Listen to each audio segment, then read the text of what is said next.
Buenas noches, bienvenidos a Con la Luz. Hoy nos acompaña el doctor Julio Castro, médico infectólogo venezolano, además miembro del equipo que asesora a la Asamblea Nacional en el tema COVID.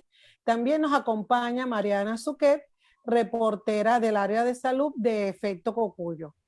Bienvenido, doctor Julio. En marzo, específicamente justo unos días antes de que se informara oficialmente que había sido detectado algún caso de COVID en Venezuela, tuvimos una conversación. Me gustaría que empezáramos esta conversación evaluando lo que ha pasado en este lapso para luego explicarle a la audiencia de Efecto Cocuyo en qué momento estamos y qué podemos hacer los venezolanos para protegernos del COVID. Bienvenido a Con la Luz. Gracias, Luz. Un placer estar contigo y igual con Mariana. Ya la mayoría de los periodistas han venido haciendo ya una maestría en epidemiología y con la gente que nos oye a través de las redes sociales. Bueno, yo creo que un poco resumiendo del 13 de marzo, que es el momento que inicia la epidemia en Venezuela, con el primer caso, hasta ahora creo que podemos diferenciar dos grandes momentos, ¿okay? Dos grandes fases. La primera, las primeras 8 semanas, que fue marzo, abril y parte de mayo, teníamos un promedio de 45 casos a la semana. 45, 4, 5. ¿Okay? Más o menos, unos días, semanas más, semanas menos, sube, baja, más o menos estuvo medio plana la cosa, signado por, en su mayoría, casos que habían venido originalmente a Venezuela de Europa o China, que llegaron por avión, llegaron por Maiquetía, muy probablemente todos. Posteriormente entramos como en un valle un poco silencioso, una fase, yo diría, de mezcla, y ese es el momento que el virus empezó a replicarse en el país. ¿Okay? Y ahora tenemos una segunda fase, yo diría las últimas 6 semanas, con aumento progresivo durante 6 semanas consecutivas, con un promedio de aumento del 30% de casos por semana en las últimas 6 semanas. Estamos de unos 900 casos a la semana, a pesar de que la última semana se venía con 3.000 y tantos casos. La primera de las 6 semanas tenía menos de eso. Entonces, esta fase de crecimiento mucho más rápido, si tuviéramos que ponerle algún nombre matemático, ahora tenemos una fase de crecimiento exponencial. Podemos hacer una fórmula exponencial que dibuja claramente la epidemia de estas últimas 6 semanas, mientras que las primeras 8 semanas fueron más bien de crecimiento lineal que decíamos. Entonces, eso es a grandes rasgos cuál es la situación actual en Venezuela, que ojo, es la misma que han vivido prácticamente todos los países del mundo. Primero lineal, luego exponencial.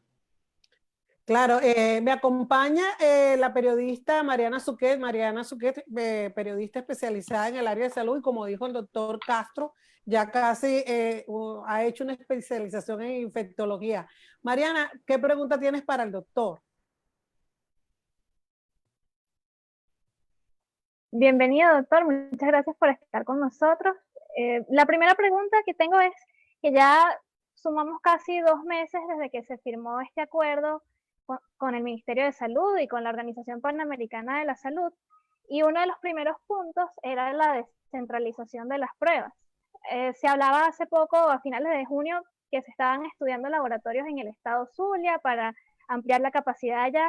¿Qué información manejan ustedes hasta ahora sobre ese punto en específico?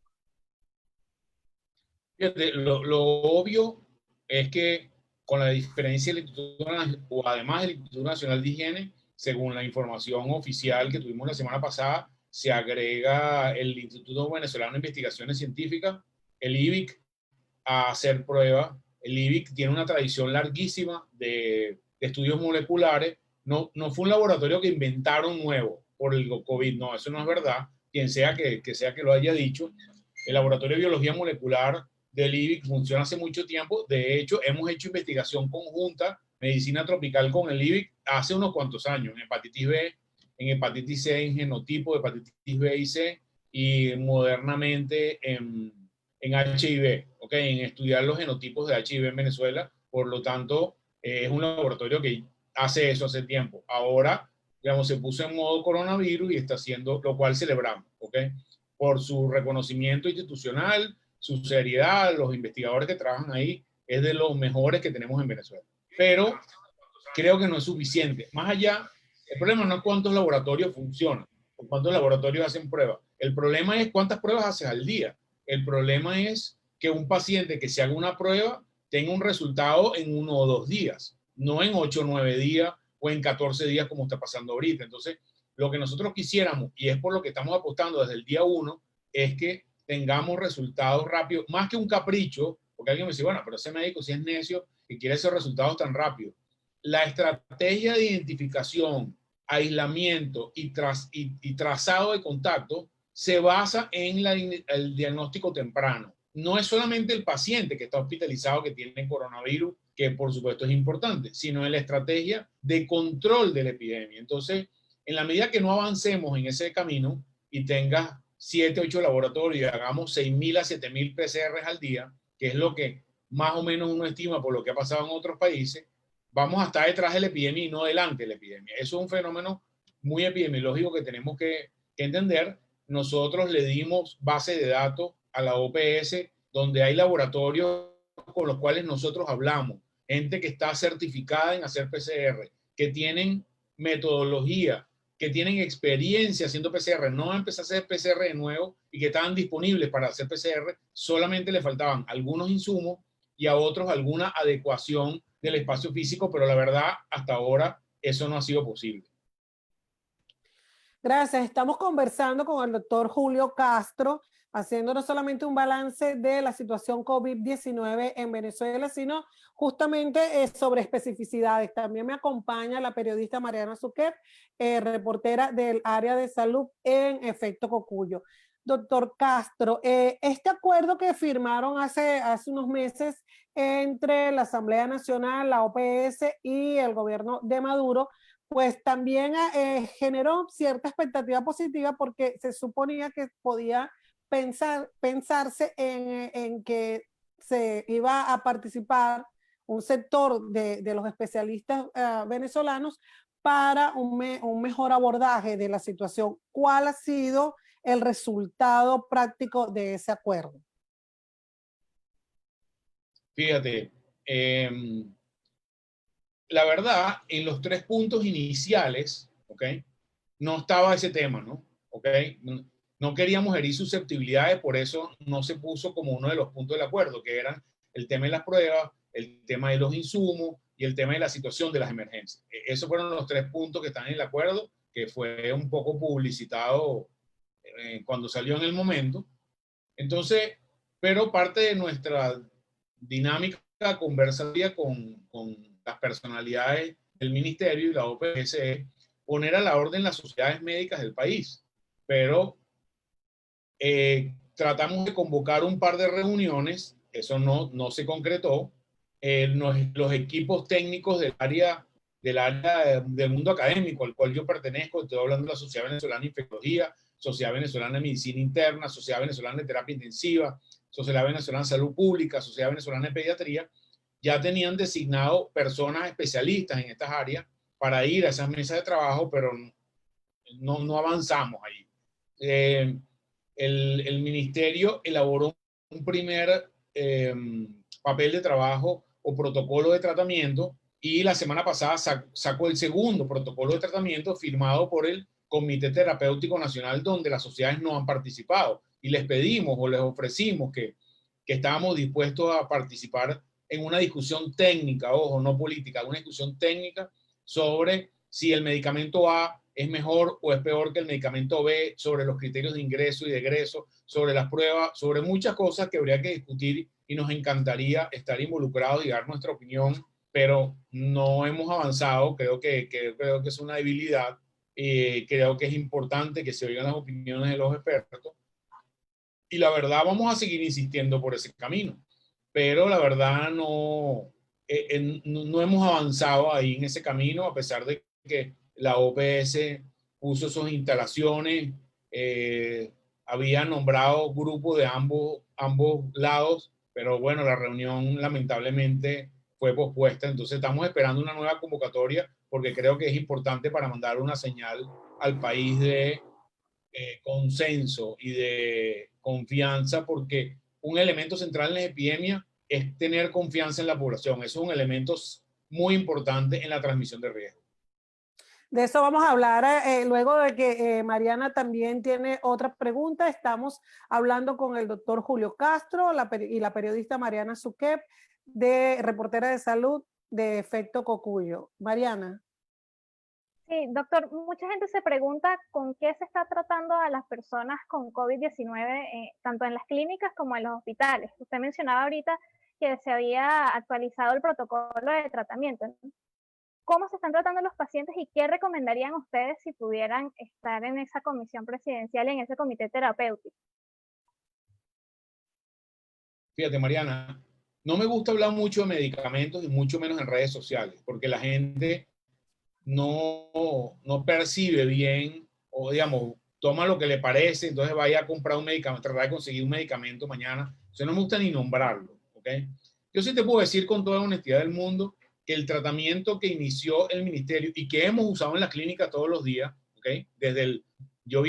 Nosotros vimos el paciente 1, ¿ok? Y desde el paciente 1 hemos utilizado el esquema que en ese momento estaba disponible en el mundo. De ahí acá ha ido saliendo evidencia que ha ido actualizando el mundo sobre medicamentos que sí funcionan, se pensaba que funcionaban y ya está claro que pareciera que no funcionan. Entonces, yo voy a hacer el tema simple. La verdad, honestamente, es que no hay casi ningún medicamento, quizá uno de excepción, que es el Remdesivir, que no hay en Venezuela, que tenga algún beneficio terapéutico obvio sobre la evolución del que ya está infectado. Hay que diferenciar el que ya está infectado del que no se ha infectado. No hay ningún medicamento, no hay ninguna medida farmacológica que evite que uno se infecte. Eso es el tema de las 3M, el contagio, el mantenimiento de la distancia, el uso de tapabocas, la base de la... Ahí no hay ningún medicamento que evite que uno se infecte. Y una vez que uno está infectado, no hay ningún medicamento que evite que uno vaya a enfermedad severa.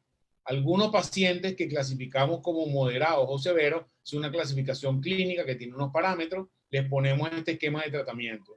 Que la verdad, entre el volumen 1 y el volumen 2 del ministerio, en términos de terapéutica, no ha habido mucha diferencia. Se modificaron algunos criterios de cuándo el paciente puede irse de alta, etcétera, etcétera. Pero en términos de medicamentos no se cambió particularmente nada. Usamos básicamente esteroides porque ya hay evidencia que los esteroides evitan o pueden disminuir la mortalidad en un porcentaje de pacientes que están muy gravemente enfermos.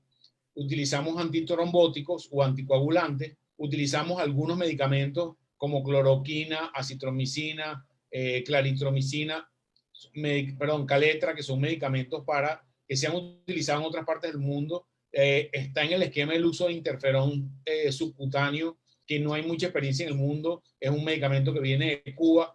Hay un combo de cosas, ¿ok? ¿Qué hacemos? Para unos que están graves, una cosa, para los que están medianamente graves, otra. Pero la verdad sea dicha, en el mundo entero no hay ninguna fórmula que sea mágica. Ninguna. Hay países como Inglaterra que no usan nada. Nada. Ni un solo medicamento. Utilizan esteroides, antitrombóticos y chao. Ninguna de esa lista de medicamentos que quizás utilizamos en otras partes del mundo, no solamente en Venezuela, se utilizan y no pareciera que la mortalidad haya variado sustancialmente. Entonces, al final hay una gran interrogante en el mundo de cuál es el mejor esquema. Yo creo que no hay ninguno que sea mejor en este momento con la evidencia disponible que tenemos en relación al otro, pero igual es un tema donde creo que es importante ver, o sea, qué cosas que estaban al principio quizás hoy no tengan sentido y a lo mejor habría que actualizar en el protocolo, pero es una discusión muy técnica que yo no quiero poner mi opinión porque esto es una discusión que tiene que pasar por muchas mentes, no solamente lo que opina el doctor Castro. O sea, que hay gente que está leyendo todo el día todo lo que se produce en el mundo, ¿okay? Y tiene actualizado esa situación de nuestros grupos académicos. Entonces, creo que es una discusión que hay que darla técnicamente y hay que avanzar con eso, pero hasta ahora, la verdad, no se ha podido convocar esa opinión de los equipos técnicos. Doctor, muchas gracias. Estamos hablando con el doctor Julio Castro. Fíjese, del paciente 1 que usted comenta que ustedes lo atendieron, a los pacientes de ahora, ¿qué han aprendido como grupo que está observando lo que está sucediendo en Venezuela? Y de lo que han aprendido, ¿qué cosas se han podido aplicar que sean distintas al primer acercamiento que tuvieron con la enfermedad? Sí, Lu, fíjate, yo viendo hacia atrás, creo que la incorporación de medicamentos anticoagulantes es un elemento importante que no percibíamos en el primer momento. ¿Okay? Cuando en marzo empezamos a ver los primeros pacientes, ese conocimiento no estaba en el mundo, ¿okay? Tal como lo tenemos un poco sistematizado, que ya tenemos claras las dosis, ya tenemos un poco más claras las indicaciones, y al primer momento vimos varios pacientes muy graves que tenían fenómenos trombóticos delante de nosotros, insuficiencia renal, unos fenómenos muy, muy notorios, inclusive algunos fallecidos, y eso ahorita lo hacemos sistemático, lo decimos como una regla, ¿ok? Creo que hoy entendemos mucho más claro que es una enfermedad mucho más amplia de lo que habíamos pensado al principio. Vemos pacientes que ves la placa muy mala y el paciente está muy bien. Vemos pacientes que están muy bien, perdón, que está muy mal y la placa está muy buena. Hay cosas como raras que todavía no entendemos. Entonces, el espectro, que es lo que llamamos los médicos de la enfermedad, es mucho más grande de lo que nos imaginábamos y eso nos hace ser más cauciosos. Entonces, vamos como con calma, vamos aprendiendo de esta propia enfermedad. Yo creo que hoy en día nos sentimos más cómodos con aquellos pacientes que tienen síntomas leves y quizás podemos mandarlos a la casa con vigilancia telefónica, que no lo hacíamos al principio. Al principio con esta paranoia y todo el mundo tenso, bueno, hospitalizamos a todos los pacientes. Hoy en día siento que podemos manejar mejor los pacientes leves que no tienen factores de riesgo y hablar con ellos por teléfono todos los días y definir los pacientes moderados y graves que sí deben estar hospitalizados y observarlos mejor. Yo creo que esa es la gran moraleja que hemos ido aprendiendo y que bueno, que ahora estamos en una situación numéricamente diferente. Antes teníamos como chance de pensar entre un paciente y otro y ya el tiempo ya no nos da tanto tiempo porque tenemos muchos pacientes graves cada vez más frecuentemente. Mariana. Y sobre eso, doctor, justamente se están acondicionando espacios como el Poliedro de Caracas, otros hoteles, incluso ayer se hizo un llamado a las iglesias a que prestaran sus espacios. Pero, ¿qué tan útil es esta medida para el control de la epidemia? ¿Es útil mandar pacientes asintomáticos para allá, pacientes con síntomas leves? Fíjate, Mariana, yo creo que la idea como idea no es mala, ¿ok? Tuviste, España abrió un centro de convenciones y lo convirtió en un centro de hospitalización que se hizo muy mediático, lo han hecho en otras partes del mundo, se hizo en la epidemia de 1918. Como idea, como concepto, está bien, ¿ok? El problema es que en Venezuela no hay transparencia con esa información. Si tú me preguntaras a mí, yo diría, mira, nosotros teníamos que tener un censo diario que estuviera en internet de cada hospital, cuántas camas están llenas, cuántas camas de terapia intensiva y cómo se va llenando el vaso, porque eso es lo que me permite a mí saber cuándo tengo que abrir una segunda fase. Una situación como la de hoteles, eventualmente el poliedro, puede ser una buena idea para pacientes que están empezando los síntomas y no tienen necesidad de estar hospitalizados, o por pacientes que ya pasaron la fase aguda y tú no los quieres mandar a su casa todavía porque a lo mejor requiere algunos cuidados de enfermería, etcétera, etcétera, y está en la fase de ida hacia su casa. O pacientes que por razones de su dinámica familiar viven 11 personas en su casa en un ambiente pequeño. Es peor que esté en su casa aislado en términos numéricos, que esté aislado en una zona donde hay otros casos positivos. Por ejemplo, todos hacen eso. El problema es que hasta ahora no tenemos información de esos sitios para qué sirven. ¿Ok? Nadie tiene claro cuál es la utilidad de los CDI, qué tipo de pacientes están mandando a los hoteles, si son pacientes sospechosos, contactos positivos, sintomáticos, nadie sabe eso. Entonces, bueno, eso no deja clara la situación y no hay un plan, o por lo menos no lo percibimos nosotros. A lo mejor lo hay y pues simplemente no lo sabemos. No hay un plan que permita por fases ir entendiendo cómo va la enfermedad. Por ejemplo, países como, que bueno, nos podemos comparar hoy en día como Panamá, por ejemplo, era muy explícito en las redes la fase, quiénes eran los que iban a esa fase, cuándo vamos a un hospital de campaña, etcétera, etcétera, etcétera, era un poco más previsible. Y eso no lo veo aquí. Como te repito, la idea no me parece mala. Hemos tenido hospitales de campaña en otras oportunidades, por ejemplo, con el H1N1, había un hospital de campaña en La Carlota, que gracias a Dios nunca se utilizó mucho, pero sí creo que esta magnitud de la epidemia requiere un plan de mediano plazo, un plan de largo plazo, para poder atender a la cantidad de pacientes que lo necesiten en sus diferentes formas. Gracias, bienvenidos todos los que se están sumando a esta conversación a través de nuestras redes sociales. Estamos conversando con el doctor Julio Castro y con la periodista Mariana Suqueb de Efecto Cocuyo. Doctor, los informes sobre el fallecimiento de personal de salud, de médicos, específicamente en el estado Zulia, pero ya lo hemos visto en otros estados del país, ¿qué nos pueden estar indicando? Estos médicos, este personal médico está recibiendo los elementos de bioseguridad que han detectado ustedes. Fíjate, Lu, estamos analizando eso en profundidad, ¿ok? Porque esto no es un tema que podemos ver banalmente. O sea, no.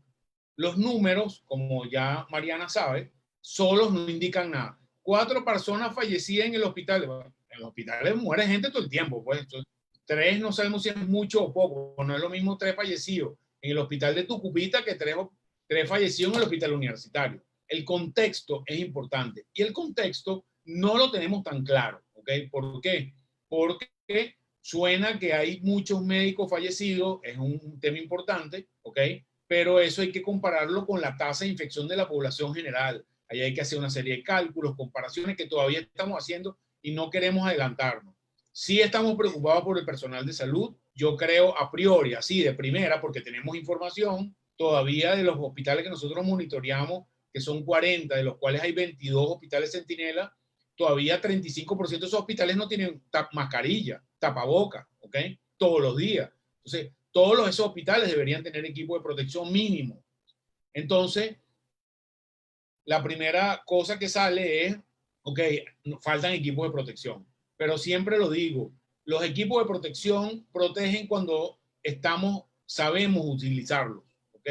Y para eso tiene un protocolo, tienes que aprender a ponértelo, tienes que aprender a quitártelo, tienes que tenerlo todo el tiempo que sea necesario, o sea, cuando sea necesario utilizarlo. Los médicos tenemos un doble riesgo, el riesgo de la comunidad y el riesgo de nuestro trabajo. O sea, por ejemplo, obviamente los fallecidos son los que más nos llaman la atención, pero también nos lo llama la atención, José Manuel lo comentó hoy, el número de residentes que están en su casa en observación, producto de que ha habido casos entre los médicos que están haciendo posgrado de especialidades o los médicos que están en la primera línea, ¿ok? Son médicos jóvenes, su tasa de fallecimiento debería ser baja porque son personas sanas, pero tenemos que mirar ese protocolo también, ¿ok? Tenemos que mirar hacia allá también. Yo digo siempre, yo no estaré tranquilo hasta que el 100% de los hospitales, el 100% del tiempo tengan equipo de protección. Eso es fundamental.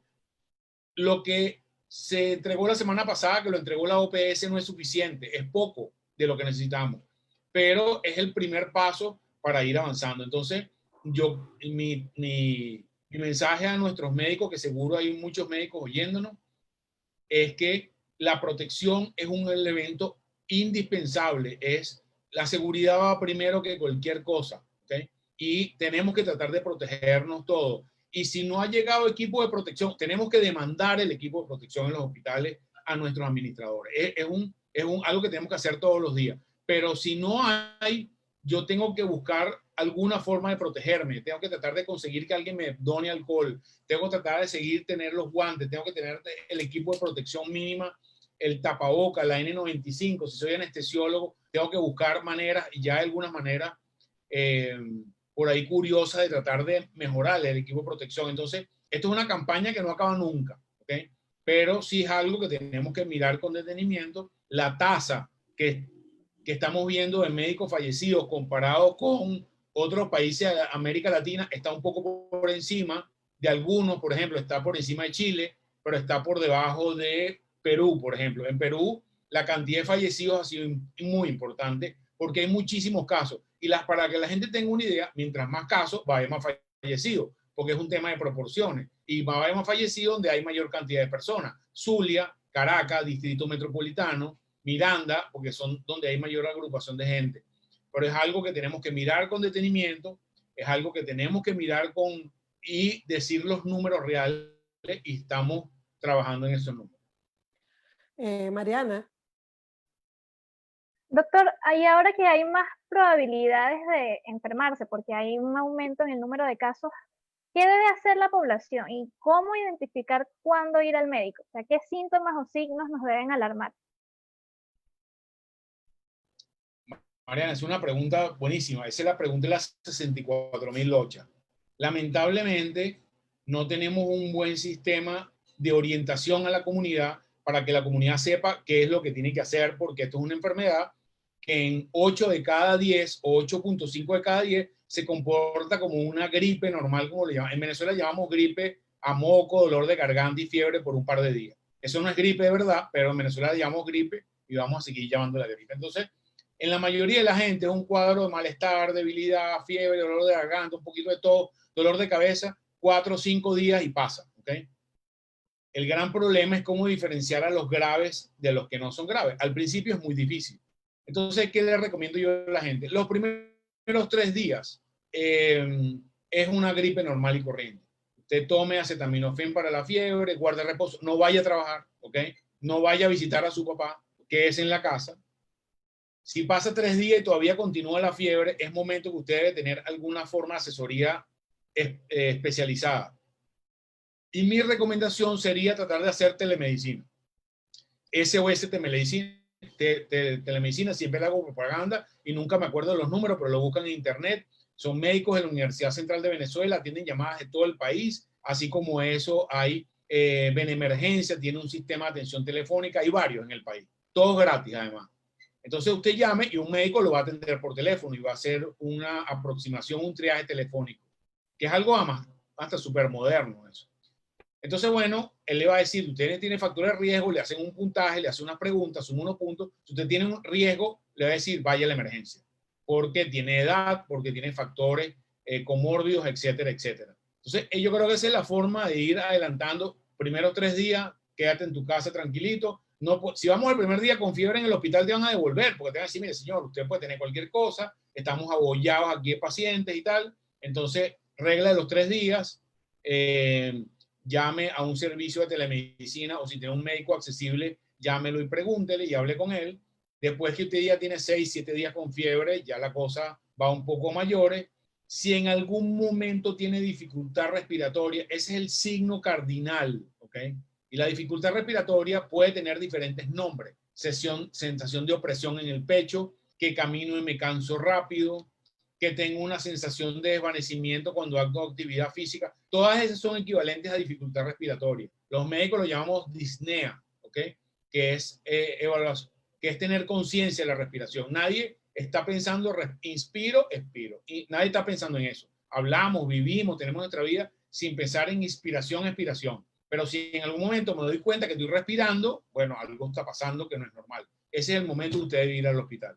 Entonces, las demás medidas son muy costosas, utilizar un oxímetro de pulso, eso es complicado, pero una medida que algunos neumonólogos nos han recomendado es, si usted puede soplar una vela, se pone la vela a 60 centímetros, ¿ok? Así, como un video, y sopla la vela como cantando cumpleaños y la puede apagar a 60 centímetros, usted no tiene dificultad respiratoria. Pero si no la puede apagar, probablemente tenga dificultad respiratoria, vaya al médico también. Estas son unas claves genéricas, porque entendiendo la gran cantidad de personas que se han enfermado y que se van a seguir enfermando, tenemos que reservar a nuestros médicos, a nuestras salas de emergencia para la gente que realmente lo necesite. Entonces, creo que tenemos que hacer uso de estas herramientas de tecnología como la telemedicina para ayudar a diferenciar lo que es complicado de lo que no es complicado, pero entiendo que no es tan fácil en algunas oportunidades.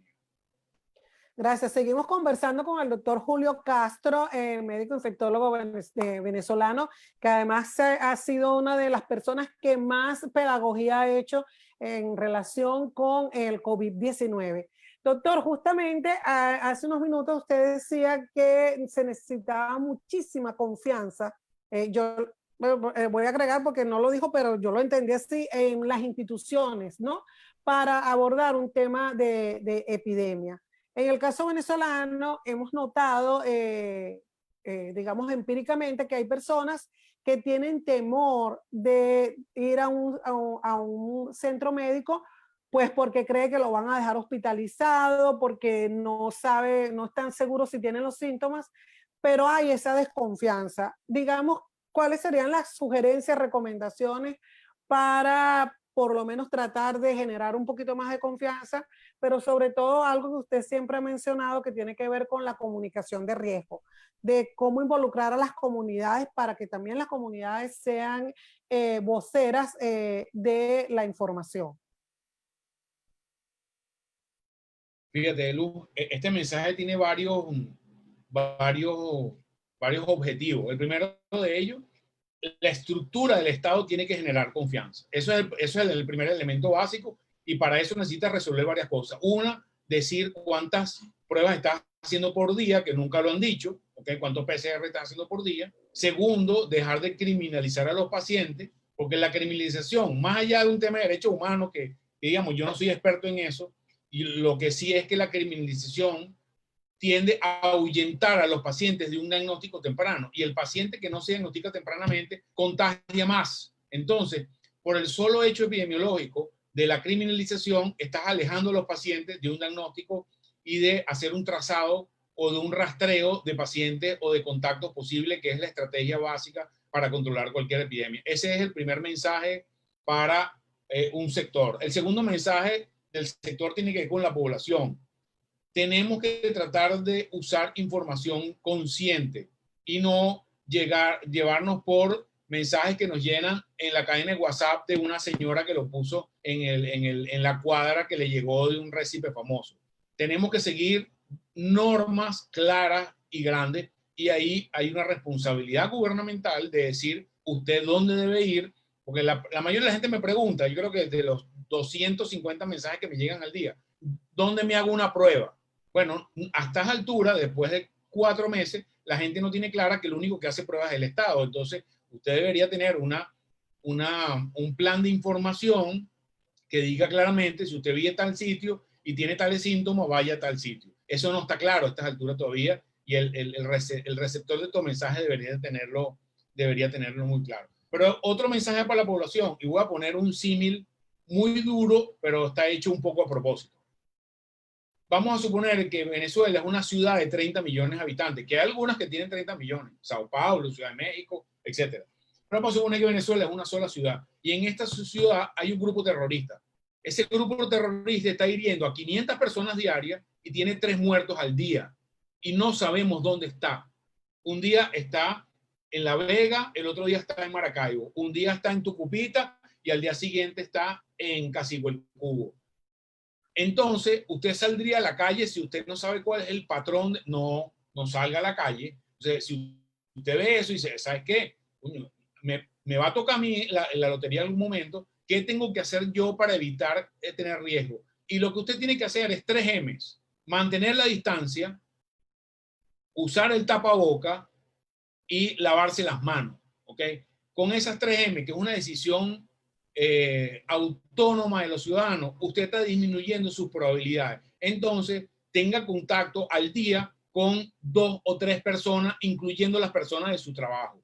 Entonces, si usted disminuye la cantidad de personas con las que tiene contacto al día, usted está disminuyendo en esa proporción su riesgo. Entonces, esos son mensajes que la gente tiene que entender para disminuir su riesgo y hacer que la transmisión, que es el objetivo de todos, los azules, los rojos, los amarillos, los anaranjados, los verdes, los negros y los blancos, los negros como los Mary, tú y yo, queremos disminuir la transmisión y al disminuir la transmisión, en consecuencia van a disminuir los casos. Pero primero hay que disminuir la transmisión. Y la forma de transmisión es las 3 M, es la forma como disminuimos la transmisión. Por último, doctor, quería preguntarle, yo desde aquí, desde mi ventana, veo grupos de 5, 6, 7 personas haciendo ejercicio en la calle sin tapabocas, o escucho fiestas donde tienen hasta piñatas. ¿Qué es lo que no se puede hacer en este momento de la epidemia? Bueno, lo que no se puede hacer es lo que comenté antes. Tú no puedes tener reuniones de más de 2 personas. ¿Ok? En lo que hay más de 2 personas, aumenta el riesgo. Entonces, si nosotros nos mantuvimos en cuarentena, no sé qué nombre ponerle, porque no decía extrema, ¿okay? Ni radical, esas palabras no me gustan tanto. Cuando había 45 casos a la semana, ahorita que terminamos con 3.200 casos la semana pasada, voy a estar menos protegido que antes. Eso no tiene sentido. Y tenemos que tener sentido común. Entonces, no puede haber fiestas con los panas, con un DJ, no puede haber partidas de dominó, no puede haber compartir con 4 personas. Si usted va a correr, hágalo solo, ¿ok? O si va con otra persona, porque bueno, eso es pareja, pues su esposa o su esposo, póngase el tapaboca, no se pare a hablar con los amigos cuando termine de caminar. Persona es igual a riesgo. La gente que tiene que ir a trabajar, porque si no el país no avanza, tiene que ir a trabajar, pero los que no, tienen que quedarse en su casa. Y tenemos que, eso desde los chiquiticos hasta los viejitos, todos tenemos que aplicar en cada uno de nuestros ámbitos el término de reducir el contacto con las personas. Muchísimas gracias. Mire, doctor, ya se nos fue la media hora de conversación. Solamente me gustaría que precisara algo que lo hemos leído, que se ha visto también en otros países, que lo apuntó Mariana, que es que digamos, en los espacios abiertos, según lo que hemos leído, pues hay menos probabilidades de el contagio. Esto es así bueno, y en contraste serían los lugares cerrados con aire acondicionado, ¿no? Sí, Luis, Mariana, claro que sí. Fíjate, si a mí me preguntan qué haría yo entre hacer ejercicio al aire libre, caminar o ir a una caminadora en un gimnasio, 100 veces ir al aire libre. Ahí no hay ninguna duda de eso, ¿ok? Pero bueno, hay cosas que no se pueden hacer al aire libre. Entonces, el aire libre siempre hay un mucho menor riesgo de transmisión que espacio cerrado. Espacio cerrado prohibido, ¿okay? Prohibido con cualquier cosa en espacios cerrados hoy en día. A menos que usted solo, como aquí yo estoy en esta habitación que es donde trabajo y no tengo contacto con nadie, lo mismo en el trabajo, 2 metros de distancia de la persona que está cerca mía. Pero sin ninguna duda, los sitios cerrados tienen mucho más riesgo que los sitios abiertos. Entonces, los sitios abiertos, bueno, yo creo que la gente, bueno, tiene que distraerse un poco también, puede caminar y tal, pero no se ponga a hablar con el amigo cuando se lo encuentra caminando. O sea, un amigo se encuentra otro se encuentra otro, y cuando te das cuenta, como comentó Mariana, hay 6 personas hablando y la mitad son sin tapaboca. Vi un video en estos días que alguien va a visitar a alguien a la casa, vienen con tapaboca y cuando llegan a la casa de los amigos se quitan todos el tapaboca. Bueno, eso es lo contrario de lo que debemos hacer. Mientras más cerca estoy de la persona, más riesgo tengo. Entonces yo creo que esos son los grandes mensajes que tenemos que tener pendientes. Esto es para largo, ¿ok? Esto no se acaba en un mes. Y en la medida que entendamos cómo cambia nuestra vida en los próximos meses, vamos a ser más eficientes controlando la epidemia.